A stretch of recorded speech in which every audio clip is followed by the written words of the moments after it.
Welcome back to the Humble Togs Podcast, where we share the journey, not just the highlight reel. I want to talk to you today about the gear. All the gear that all photographers talk about all the time. If you've noticed on a lot of social media chats, a lot of photographers are out there comparing gear. What do you think about this lens? What do you think about that lens? That's all very well and good. Like, I like gear as much as the next person, but honestly, it's just not that important. And I hear a lot of photographers asking me, when I get a better camera, I'll be able to take the better photos.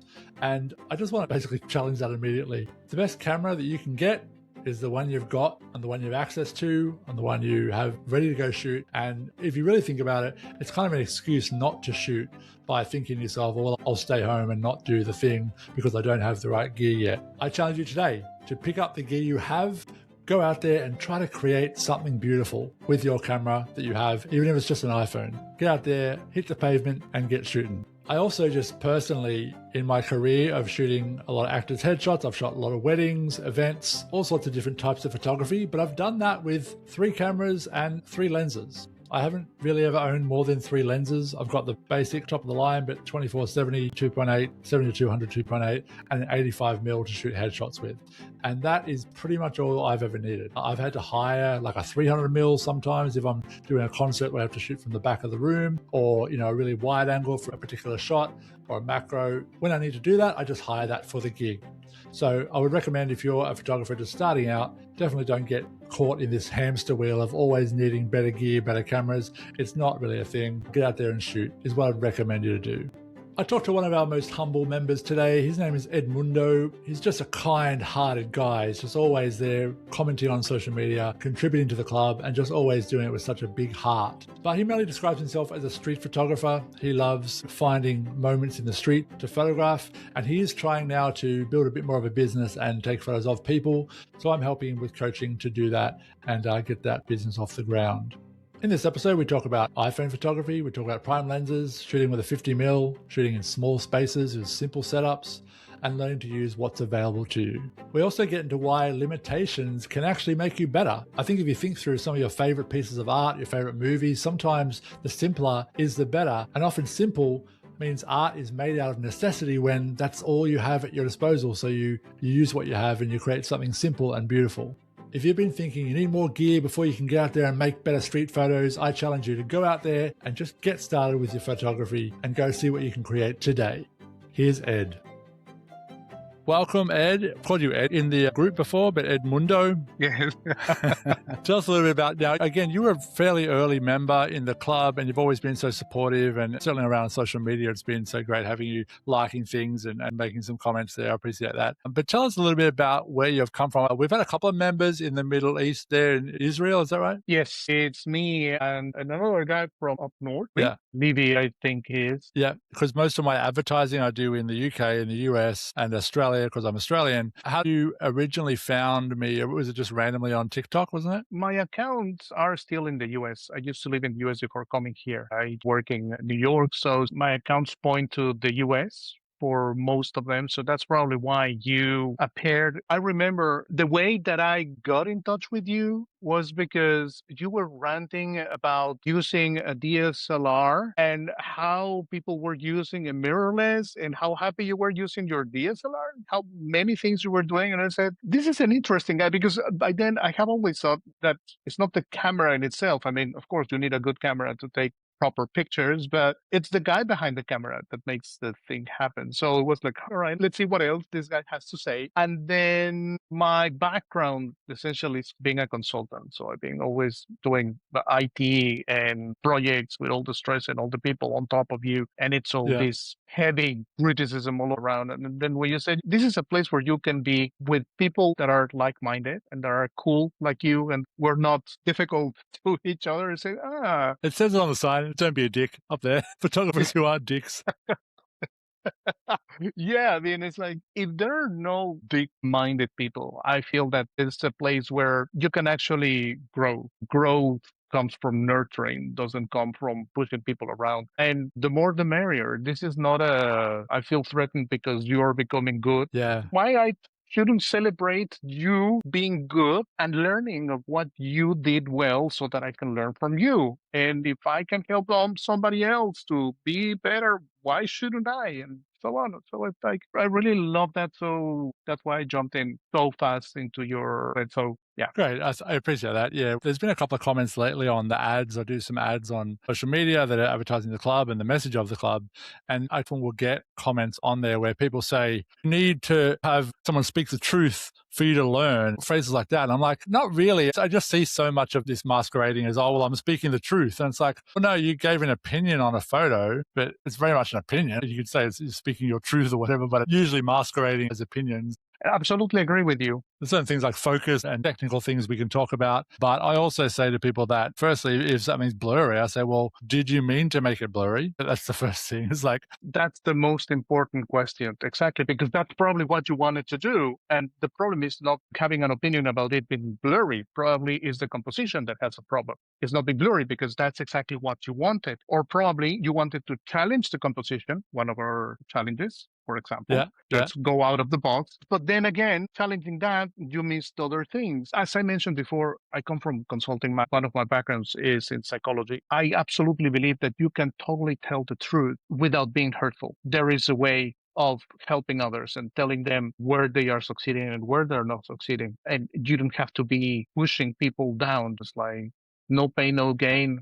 It's a very Generation X coming from boomers, and I don't think that should be the case, especially when you're showing your art, when you're showing your creation process. Because to be honest, art, in our case, photography, is very personal. It's my interpretation of what I think it's a good composition. It's my interpretation of what I think it's a good subject. It's my interpretation of what I think it's good shadows, because we know there are rules. Of course, there are rules. Okay, fine. Now, on those rules, what is your take on the way that you are putting those pictures, those portraits in front of others? That's what I think. It's quite personal. Yeah. And you can't judge everyone by the same standard, in the sense that someone's learning and getting from, like, I've just got my first camera, just getting used to how to use my camera. You shouldn't judge them compared to all the people that have been doing it for years and years, looking at this really specific stuff. Yeah. And a camera is very intimidating, mind you. When you first open it, it's, yes, I have my camera. And then you see all these buttons and dials and settings. And then it's like, no, but the light, but the exposure, but the ISO, and then like, yeah, so much stuff. Quite intimidating when you're starting. Yeah, 100%. Take us now, Ed, to a little bit of your story. What you said, you've come through consulting and a bit more of a corporate life. What has brought you to photography and how long you've been there? And tell us a bit about that story. Yeah, I have always been attracted to photography for a long, long time. I actually started with a film, X. Have always been a Canon guy, but out of thinking anything, I bought a Canon, liked the Canon. Stuck with it. Yeah.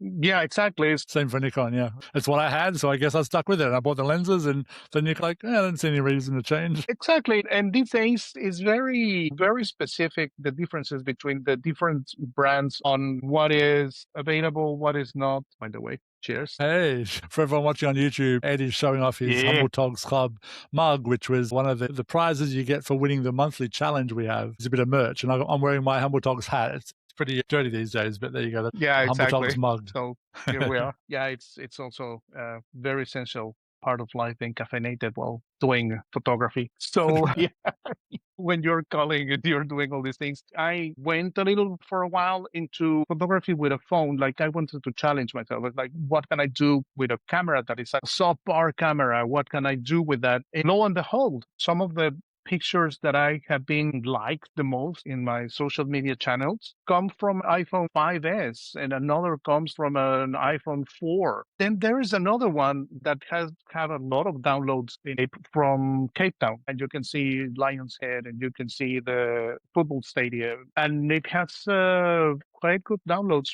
Yeah. So indeed, which is exactly what I was saying when we first started, is it's not the camera in itself. It's what you're doing with it. Yeah. People who are intimidated by photography is like, no, the best camera is the one that you have with you. People often ask me, and put up on social media, like, what camera should I buy? I'm wanting to start photography. And I'm like, you get the one that you can get. Like, it doesn't really matter. You just buy something, and you'll learn by using it what the limitations are of that particular camera, and then figure it out. But that's the process. Just buy a camera, and then you'll figure out by using it what you want to do. In guitar, especially, these are for effects for electric guitar. It's the same. It's like, oh, but I need a super Gibson, an SE Gibson, PRS that is like McCarthy, whatever they say is like, no, the best guitar is the guitar that, given the levels, given the price, stays in tune, but that you play. Yeah. That's the best guitar. It literally doesn't matter. Yeah. Now tell us, Ed, you're primarily a street photographer. Is that what you would call yourself? Yes. Commercial and street photography? Yes. Yeah. At this point, yes, I'm trying to make the jump to more portrait and product. Okay.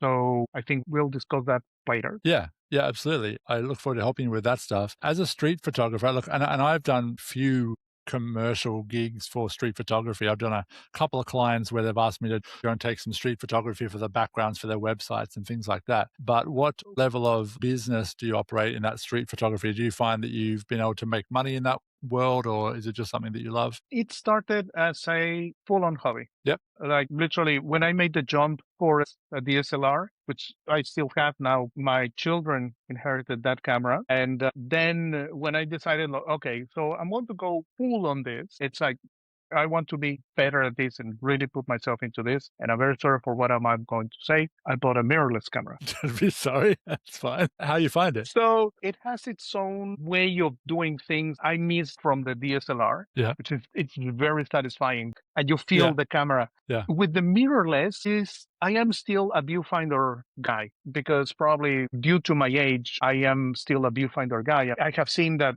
the youngest generation use the back screen because it's what they do with the phone. Yeah. So they are used to use that. And I have found that it's a very, very cool gadget. It's a very cool device to work with. It's an R6 Mark II.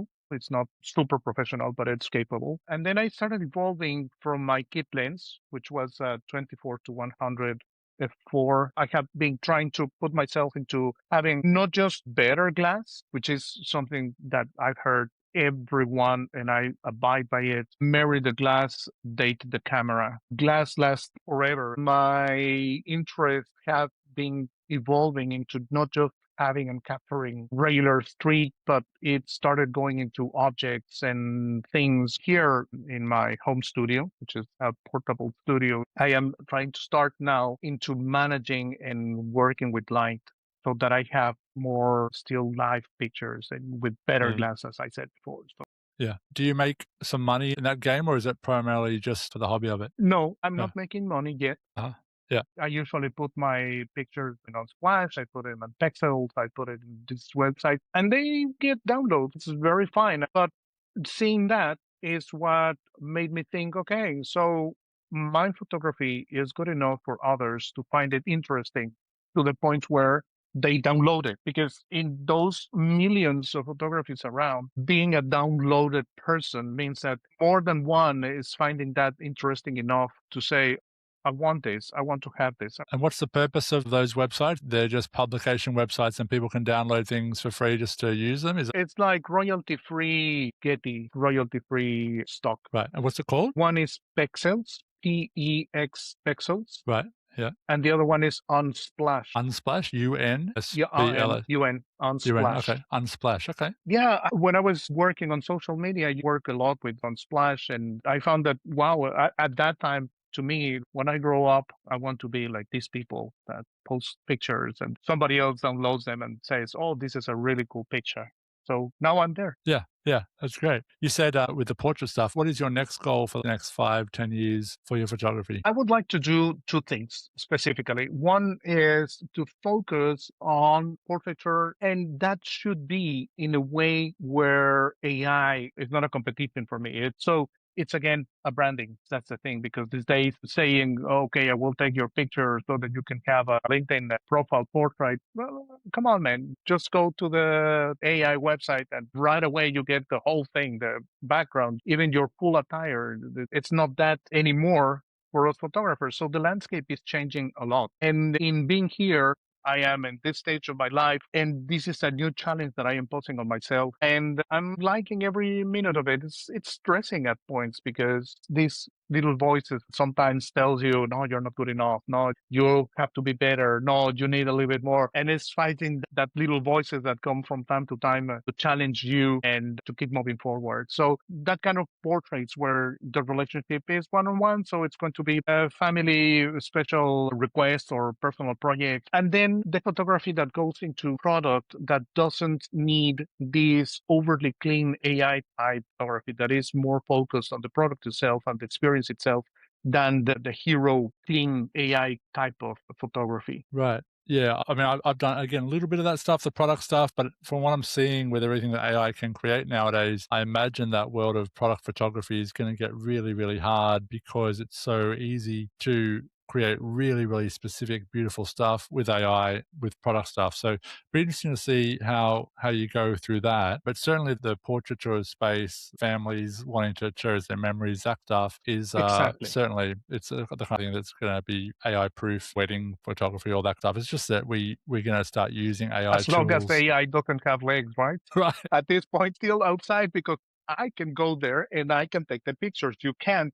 But the Yeah. moment AI gets legs and arms, we're toast. I published a thing on Humble Togs Club today where I've used Claude, the co-working part of Claude, to move my photos around within the computer. How did it go? Great. There's a process that I do all the time. It's so boring. Just when you put up a gallery and then people come back and place their order, and they might order any number of photos, and just the manual process of looking at that on one screen, going over to my hard drive, picking out the ones that they picked, and then copying those files to a place on my hard drive. I have all my photos on external hard drives. And then when people choose their order, I copy just what they choose to Dropbox. So it's automatically backed up just what they choose. And then I retouch the files, and all those files live in my Dropbox.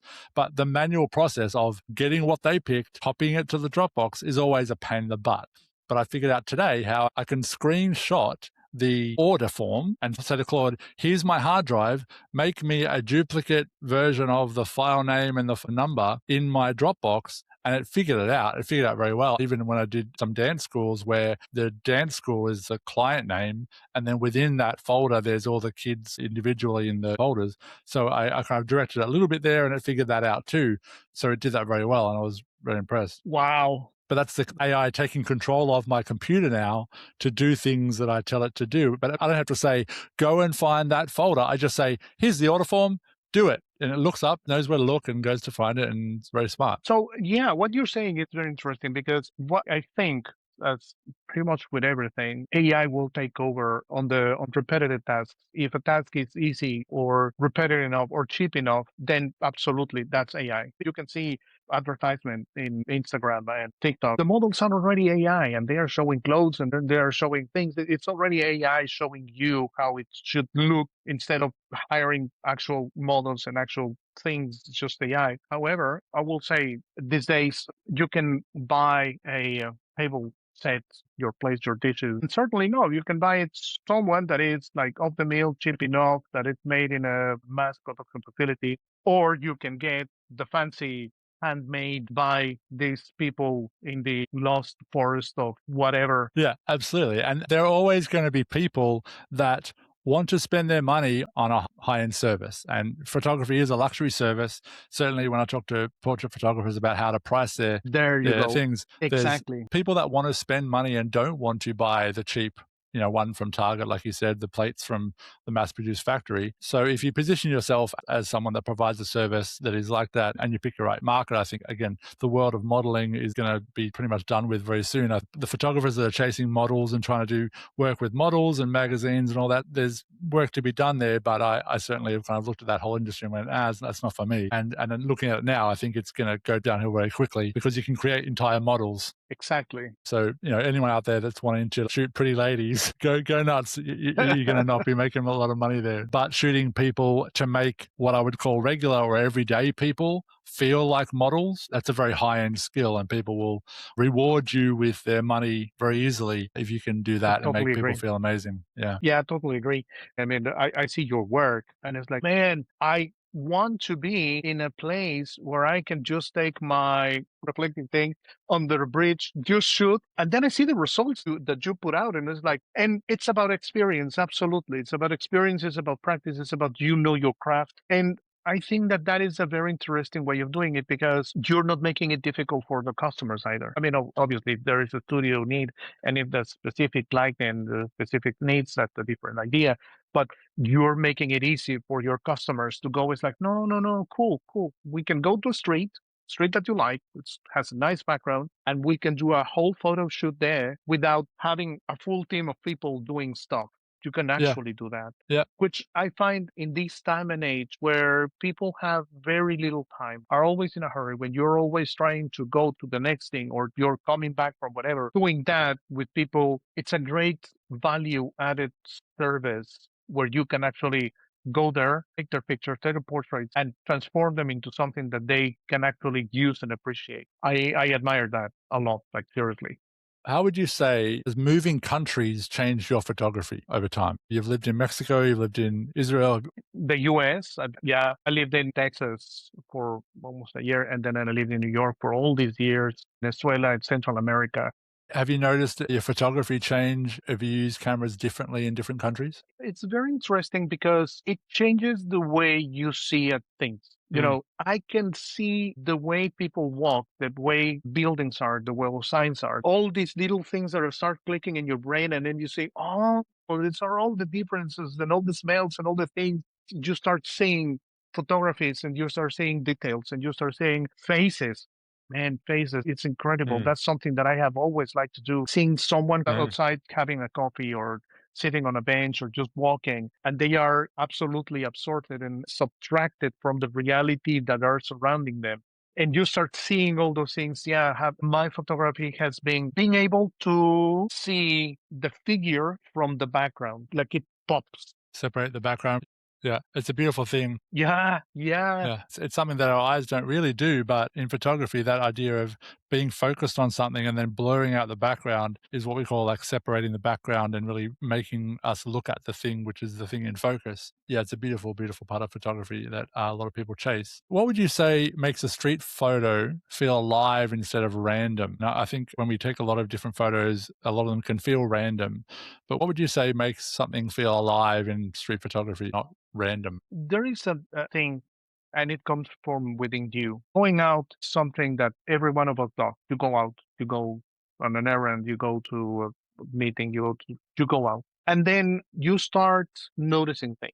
But then it's like going on a hunt, going on a hunt, and you start seeing and realizing the objects around you. And there are two ways of doing it: the right and the wrong way. The wrong way would be walking and just shooting, because it's like you're not taking a picture, you're just taking a memory, which is fine. If that's what you want to do, it's fine, but you're just taking a memory. You're just like, that's pretty, click. Oh, that's nice, click. Oh, I want to see that, click. So when I go back, I see my pictures and I can have that memory and relive the moment that I was there. And then the right way of doing photography is just stop, which is counterintuitive. Stop, take a deep breath, stop and think, empty your thoughts, and stop trying to get the picture. See what is around you. Be at ease with your surrounding. Feel the rhythm of the street. Feel the rhythm of the cars. The guy passing on a bicycle. The train moving on your side. The couple walking by. Feel them. Feel the rhythm. Stay with them. And then many times, for example, when I get my best shots, at least, it's not when I'm walking. It's when I arrive to a point and literally, I just seek to see what is happening. There is a picture that you, in one of the feedback posts that we do in the club, there is one picture that you liked a lot, which is this guy that is this yellow picture. It's a guy with yellow background and a full white background with some blue sky at the top. And I remember that is one of the good examples. I was just walking down the street, and then at some point I stopped in a corner facing that shop. I said, you know what? Stop. I just can't, because you get a lot of information when you're in the street. You're bombarded constantly with all the things that are happening. Just stop, pay attention to what is going on. And then I don't have any other way of saying it. Magic starts happening. Things start popping out. You start actually seeing the details and the street and the stores and the people walking by. And then suddenly everything coalesces into that moment. And then you're there. So going out in the street is more of a Zen state than just, the tourist thing. Yeah, there's a couple of members that speak like that. Nicola comes to mind as well. He actually does tours around New York, photography tours. He talks about that same thing, that quiet and finding the things that people wouldn't notice and things like that. I love how you describe that. But then I would say that also it's that Zen state when you grab the camera, you let the breath go out, and then you shoot, and then it's that moment. It's beautiful. It's like it's that part I enjoy a lot of that street photography. I think it goes with a lot of my own curiosity, is going out and finding things and to get things that aren't obvious, that people just pass by, every day and they don't see. It's like, no, let me show you. So it's also the angle. You don't shoot at eye level. You shoot lower. You shoot higher. You shoot on the side. You do these other things because we all see the same thing and we are just shooting at eye level. So how can you show people the same thing that they have probably seen several times in a way that they haven't seen it before? How can you show that different way, different angle, different shadow, different colors, different textures? Yeah. Yeah, for sure. Have limitations ever improved your work? Yes. I was telling you that I started with a stock lens. I bought it with the camera, but then I moved into prime lenses. And then it's challenging me to go a little bit more into manual mode when I'm outside. So it's not just priority, shutter priority. It's like, what if I start moving things around and change the ISO myself and then change the aperture myself? And not just that, like shooting only with a 50 millimeter. Just that. I'm not taking anything. I'm shooting with a 50 millimeter. Classic street photographer vibes. 50 mil is like the lens that our eyes see. The perspective of our eyes is basically 50 mil. Exactly. Yes. So that's why. And I got a 1.4, I believe. And it's amazing. It's a little bit on the heavier side. It's not the little pancake. It is amazing because then that restriction makes you behave differently against the subject. It's that thing of if you're just confined to the view that our eyes see, and like you said, you've got to try and really force yourself to be out of the place where we usually see a regular height and finding how do you use a 50 mil lens in a place where people don't usually look at various subjects from. It's a very cool thing. Yeah, so it has helped me, for example, here at home, the restriction of space when you don't have access to a huge studio or a huge area, it makes you think in a different way on how to reuse what you already have. I was watching one chapter with Peter Coulson where he was showing how to shoot in an Airbnb. But I'm shooting in Airbnb. I'm not bringing any lights. I'm just using the windows and I'm using the curtains and I'm using the doors as they are. Yeah. Shoot the models because that's what he does for a living, but he's very good at what he does. Yeah, I know. Okay, but he's very good. And it was an amazing eye-opening video. And he wasn't taking, like the sheet to cover the, no. He was just either opening the window or closing it, or the curtains that were already there, just moving them around and just showing how the light was moving around and placing the model in the correct area so that he could get the shot that he was looking for. So those limitations which I have here have pushed me into understanding better how to optimize my modifiers, my lights and my LEDs, all these kind of things, and start to pushing myself into being better at using this little space and the resources that I can put into having a better photography in the end. Yeah, awesome. So it's like what Tom Morello from Rage Against the Machine, when he was asked about how he was able to come up with those sounds. You listen to their music and it's wow, wow, wow, wow. And he said, I didn't have enough money to buy effects. So everything that I did was with a wah pedal and my hands and whatever I could do with that and a single pedal that I could afford. Yeah. So all these cool things that you're listening to come from that level of restriction in the things that I could do with whatever I had. That's what I had.